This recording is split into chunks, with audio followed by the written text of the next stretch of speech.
ಡಾ. ರಾಜೇಂದ್ರ ಪ್ರಸಾದ್. ಪರಿಚಯ ಮತ್ತು ಜೀವನ ಚರಿತ್ರೆ. ಡಾ. ರಾಜೇಂದ್ರ ಪ್ರಸಾದ್. ಡಾ. ರಾಜೇಂದ್ರ ಪ್ರಸಾದರು ಭಾರತದ ಪ್ರಥಮ ರಾಷ್ಟ್ರಪತಿಗಳು. ಅತ್ಯಂತ ಉನ್ನತ ಸ್ಥಾನಕ್ಕೇರಿದರು. ಸರಳ ಜೀವನ ನಡೆಸಿದವರು. ಜನಕ ಮಹಾರಾಜನಂತೆ ಅವರದು ಋಷಿಸದೃಶ ಜೀವನ.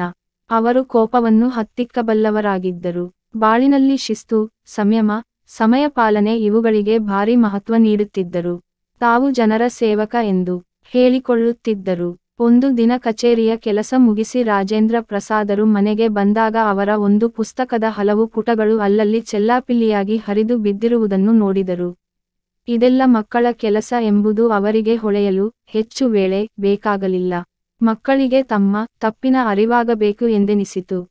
ಆದರೆ ಆ ಮಕ್ಕಳನ್ನು ಅಪರಾಧಿಗಳಾಗಿಸಲು ಅವರ ಮನ ಒಪ್ಪಲಿಲ್ಲ.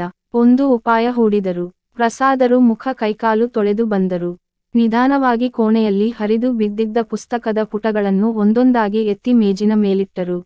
ಬಳಿಕ ಮಕ್ಕಳನ್ನೆಲ್ಲ ಬಳಿಗೆ ಕರೆದರು. ಮಕ್ಕಳು ಓಡೋಡಿ ಬಂದರು. ರಾಜೇಂದ್ರ ಪ್ರಸಾದರು, ಮಕ್ಕಳೇ, ನೋಡಿ ಇಲ್ಲಿ ಎಷ್ಟೊಂದು ಕಾಗದಗಳು ಹರಿದು ಹೋಗಿವೆ. ಇವೆಲ್ಲ ಪುಸ್ತಕದ ಪುಟಗಳು. ನಿಮ್ಮಲ್ಲಿ ಯಾರು ಯಾರು ಎಷ್ಟೆಷ್ಟು ಪುಟಗಳನ್ನು ಹರಿದಿದ್ದೀರೋ ಅವರಿಗೆ ಆ ಪುಟಗಳ ಸಂಖ್ಯೆಗನುಗುಣವಾಗಿ ಕಾಸು ಕೊಡುತ್ತೇನೆ.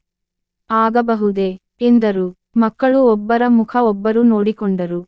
ಒಬ್ಬೊಬ್ಬರು ಕಾಸು ಸಿಗುವುದಲ್ಲ ಎಂಬ ಸಂತೋಷದಿಂದ ತಾವು ಹರಿದ ಪುಟಗಳ ಸಂಖ್ಯೆಯನ್ನು ತಿಳಿಸಿದರು.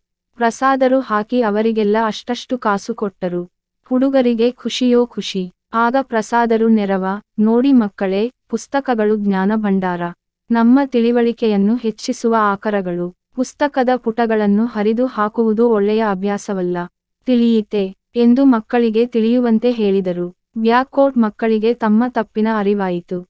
ಅವರೆಲ್ಲ ರಾಜೇಂದ್ರರಿಗೆ, ತಾತ ನಾವು ಇನ್ನು ಮುಂದೆ ಎಂದೂ ಪುಸ್ತಕಗಳ ಪುಟಗಳನ್ನು ಹರಿಯುವುದಿಲ್ಲ.